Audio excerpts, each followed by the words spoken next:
Bom dia, né? Bom dia a todos, né? Encarnados, desencarnados, né? Vamos iniciar mais o Evangelho segundo o Espiritismo.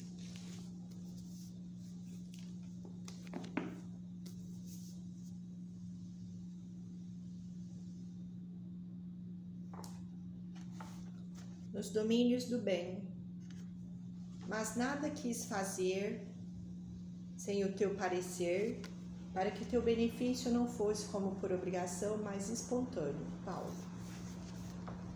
É das leis evolutivas que todos os agentes inferiores da natureza sirvem em regime de compulsória. Pedras são arrancadas ao berço, multimilenários, para que obedeçam nas construções. Tombam vegetais a duros lances de força para que se fazerem mais úteis. Animais sofrem imposições e pancadas a fim de se entregarem à prestação de serviço. Alcançando, no entanto, a razão, por atestado de madureza própria, o espírito é chamado ao livre-arbítrio, por filho do Criador, que atingiu a maioridade na criação.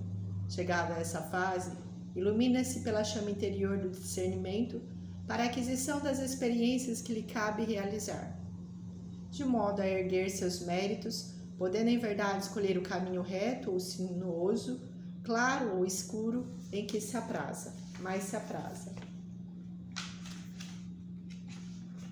Reflete, pois, na liberdade íntima e pessoal de que dispões para fazer o bem, amplamente, ilimitadamente, constantemente. Escrevendo a Filemon, disse Paulo, mas nada quis fazer sem o teu parecer, para que teu benefício não fosse por obrigação, mas espontâneo. Assim também o Divino Mestre para conosco, aqui e ali, propõe-nos de maneira direta ou indireta ensinamentos e atitudes, edificações e serviços, mas espera sempre por nossa resposta, voluntária, de vez que a obra da verdadeira sublimação espiritual não comporta servos constrangidos. Fazer o bem, né, é uma opção nossa, né, é uma liberdade de escolha que a gente tem. Viver melhor também é uma liberdade de escolha que a gente tem. Então, cabe a nós, né, a todo dia decidir como nós vamos viver, como nós vamos prosseguir, de que maneira nós vamos prosseguir, quais são os teor vibratórios que nós vamos carregar, né? Que tipo de teor vibratório nós iremos carregar. Então, isso é uma decisão nossa, né? Por isso Deus é todo bondade, né? Porque a gente não tem o hábito de deixar o livre-arbítrio de escolha para os nossos semelhantes, né? A gente propõe, né, às vezes forçá-lo a mudar. Deus não, Deus nos dá o livre-arbítrio, né? Algumas exceções em reencarnações que é imposta, né? Algumas provas e expiações a determinados espíritos que têm as suas dívidas, seus débitos a resgatar, mas sempre na linha do progresso.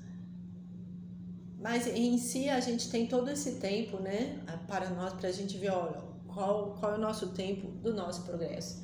Então a gente tem que estar pensando nisso, né? Como queremos viver, como que a gente quer viver, isso cabe a nós. Procurar fazer o nosso melhor, né, em alguma coisa. Mas a gente não precisa ser muito grande para ser especial. Alguma coisa, às vezes um abraço numa pessoa, no momento que ela, naquela circunstância, que ela precisa de um abraço, isso já é extremamente especial. Então, quer dizer, qual que é o limite da grandeza de você ter que achar que tem que fazer coisas muito grandes para ser especial? Coisas muito pequenas na nossa vida fazem mudanças diferenciais muito grandes. Às vezes, quando a gente está desanimado, café bem receosa, achando que a gente não é tão grande coisa assim, sabe assim, pensando dessa maneira, às vezes vem uma pessoa te dar um sorriso, nem abre os dentes direito, olha para você, te dá aquilo lá, já não, olha, acho que um sinal lá de cima falando que não, isso é especial, tem algo diferente, para mim continuar. Então quer dizer, olha a diferença que faz na vida de uma pessoa, para mim continuar. entendeu? Às vezes a outra não deu nem um sorriso muito grande. E aquilo lá você entende-se que é para você continuar. Então, quer dizer, são pequenas coisas que fazem diferenças muito grandes. Eu já cheguei a ter mudanças, assim, de destino por coisas que achei que fossem sinais de outras pessoas. Não? Sabe assim, coisas assim muito pequenininhas, muito irrelevantes do dia a dia, que naquele momento eu precisava muito. Então, quer dizer, eu já cheguei a mudar uma direção por coisas muito pequenas e uma direção da onde seguir. Então, quer dizer, a gente pode fazer o nosso melhor todo dia, né? Porque exalar o bom não faz mal. O ar. A gente vê o ar, a gente não vê o ar. A gente às vezes sente o ar quando tem aquele vento assim, sabe? Mas tem noção o quanto ele é bom? Né? O quanto em si, quantas vezes ele vem devagarinho, ele vem no nosso corpo, ele volta. E como que isso é bom? Né? Então, quer dizer, né? A gente tem que ter um modo de pensar diferente, né? Quase tudo é muito bom. E a gente só percebe isso quando nós estamos em declínio. Aí a gente está em declínio e fala, nossa, como estava tudo maravilhoso. Aqueles pepinos e aqueles abacaxis no momento nos fazem até bem. Imagina como seria a vida. Né? Não tem nada para fazer. Nos planos evoluídos, ninguém fica na inércia, né?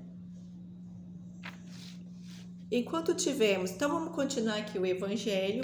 A gente está na parte de como Sócrates pensava naquela época, né? E como tem uma parceria aqui depois na vinda de Cristo, né? No pensamento cristão, de Cristo, né? Chama Jesus Cristo. Então, o pensamento cristão se refere a Jesus Cristo. A gente não está se referindo a uma religião. A gente está se referindo a Jesus Cristo, pensamento cristão. E quando tivermos o nosso corpo e a nossa alma se encontrar mergulhada nessa corrupção, jamais possuiremos o objeto de nossos desejos, a verdade. A gente é muito voltado à ilusão, né? A gente acorda iludido, dorme iludido. De fato, o corpo nos oferece 1000 obstáculos, pela necessidade de que temos de cuidar dele. Além disso, ele nos enche de desejos, de apetites, de temores, de 1000 quimeras e de 1000 tolices. Já viu quantas quimeras nós comemos e bebemos? E quantas tolices nós nos escravizamos para ter? É importante a lei do progresso, ela é extremamente importante, né? Mas não significa que ela nos vai fazer rei ou rainha. E aí tem a minoria, né? A minoria porque a maioria não alcança, viu? Não é porque só a minoria pensa isso. Um grande todo pensa isso, mas não alcança, diferente da minoria. Tem a intenção de achar que ou deve ser um rei ou uma rainha, né? Deve ser visto como um rei ou como uma rainha e tratado como um rei, como uma rainha. Quando Jesus fala, eu sou exemplo. A gente tem que viver na estrebaria? Não, ele nem viveu na estrebaria, né? Naquela época houve uma perseguição onde que seu pai e sua mãe teve que se deslocar, né? Senão ele teria nascido num lar normal, né? A gente tem que viver então perseguido? Não, né? Mas os seus atos honestos, né? Que esse é o exemplo que a gente tem que ter. Fazer mal ao nosso semelhante não nos proporciona bem algum. Pelo contrário, depois a gente tem que recolher de uma maneira ou de outra, né? O nosso entorno, depois a gente acha que o nosso entorno está fazendo mal pra gente, não, a gente está recolhendo aquela vibração que a gente também solta, né? A vibração volta? Não, a gente solta ela fica ali no nosso entorno, para falar a verdade, depois a gente recolhe. Então, quer dizer, tem que ter a lei do progresso? Tem que ter a lei do progresso, mas não achar que deve ser um rei ou uma rainha, porque no desencarne, o corpinho fica, tudo daqui fica, e essa matéria aqui, ela putrifica, né? Do pó voltará. Por quê? Porque o seu corpinho aqui, ele vai putrificar, ele vai virar adubo para a terra, o seu corpinho, não o seu espírito, né?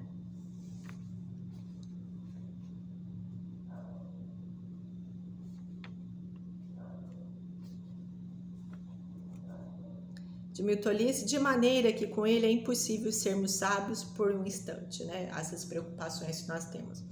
Mas se nada se pode conhecer puramente enquanto a alma está unida ao corpo, uma destas coisas se impõe.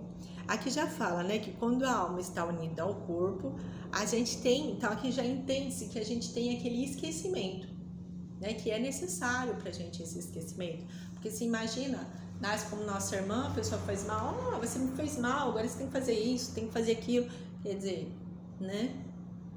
E aí? Vou fazer bem pra você só porque você me fez bem. E aí? Né? E às vezes você tem que se unir a uma pessoa no laço matrimonial e às vezes aquela pessoa te fez mal, é a nova chance dela te fazer bem, você não vai querer se unir a ela porque você vai se lembrar que ela te fez mal, né? Mas se nada se pode conhecer puramente enquanto a alma está unida ao corpo, uma dessas coisas se impõe, ou que jamais se conheça a verdade, ou que se conheça após a morte. Livres da loucura do corpo, então nós somos uns loucos, né? Se a gente parar e pensar de fantasia. Então conversaremos, é de esperar-se com homens igualmente livres e conhecermos por nós mesmos a essência das coisas. Eis porque os verdadeiros filósofos se preparam para morrer e a morte não lhe parece de maneira alguma terrível. Então quer dizer, a gente tem medo da morte porque a gente vive iludido, né? Porque a passagem é aqui é a passagem, né? Então que nós somos espírito, aqui é a roupagem. Então quando a gente tira essa roupagem, a gente volta ao nosso estado natural. E quando a gente tem muito medo de achar que a gente vai deixar o nosso estado natural. Eu sou essa pessoa aqui, ó. A hora que eu morrer, eu vou sair do meu atual. Não, esses 100 anos de vida que geralmente a gente tem, 110, 90 anos, é muito irrisório, né? Perto do tempo, do espaço. Porque ele continua. A gente tem esse relógio para a gente ter um equilíbrio, pelo que eu entendi, pelo que eu já estudei, né? Um equilíbrio do dia. Mas o tempo em si, ele é diferente do que nós conhecemos, porque o planeta Terra não é um plano mais evoluído, né? Ele que é um dos planos inferiores, não superiores. Então a gente ainda não sabe, não tem conhecimento desse verdadeiro tema aí, tempo, né? A gente usa, os espíritos evoluídos nos deram esse tempo para a gente ter uma noção de o que fazer, né? Mas o tempo em si, na verdade, nem a gente tem noção de como ele funciona em escala mais evoluída, né? E quando a gente às vezes sonha, sai do corpo, a gente nem lembra, né? Feliz daquele que lembra, né? E principalmente aquele que lembra algo espiritual, mais feliz ainda, agradece. Mas a gente tem que ter consciência do que é importante para nós, né? Mas essa vida aqui terrena, ela é importante, porque se ela não fosse importante, a gente não estaria aqui. Mas ela é o quê? Ela é a nossa peneirinha. Você evoluiu? Evoluí. Então desce lá na Terra, mostre para mim como você evoluiu, ou desce em outro planeta, de outro sistema. Gente, o espaço ele é muito grande para a gente achar que só a Terra é habitada. Tem noção que a gente não tem como chegar até lá em outra galáxia? Imagina quantos planetas tem, imagina quantas formas de vida tem, imagina quantas formas de vida nós ainda vamos poder, às vezes, usar, né? E aí a gente fica apegado a essa forma. Aqui, quando a gente vai ter futuramente, talvez outras, né? Mas nós somos muito apegados. Então, quer dizer, a partir da hora que a gente vai se evoluindo, a gente vai se desapegando. Por isso que conseguimos fazer a cura, né? Porque nós somos energia. Se você quiser, você pode se curar. né? Mas quem sabe, né? Poucas pessoas sabem. Temos aí o princípio das faculdades da alma obscurecida pela mediação dos órgãos corporais, né? E da expansão dessas faculdades depois da morte. Os órgãos corporais já nos delimitam. Aí você pega e come carne. Aí o negócio fica feio, né? Mas trata-se aqui das almas evoluídas já depuradas. Não acontece o mesmo com as almas impuras. Então, quer dizer, a gente podia começar do comecinho, né? Eu, quando era mais nova, eu não era muito apta a comer carne. Acabei comendo aí no lugar, no outro, né?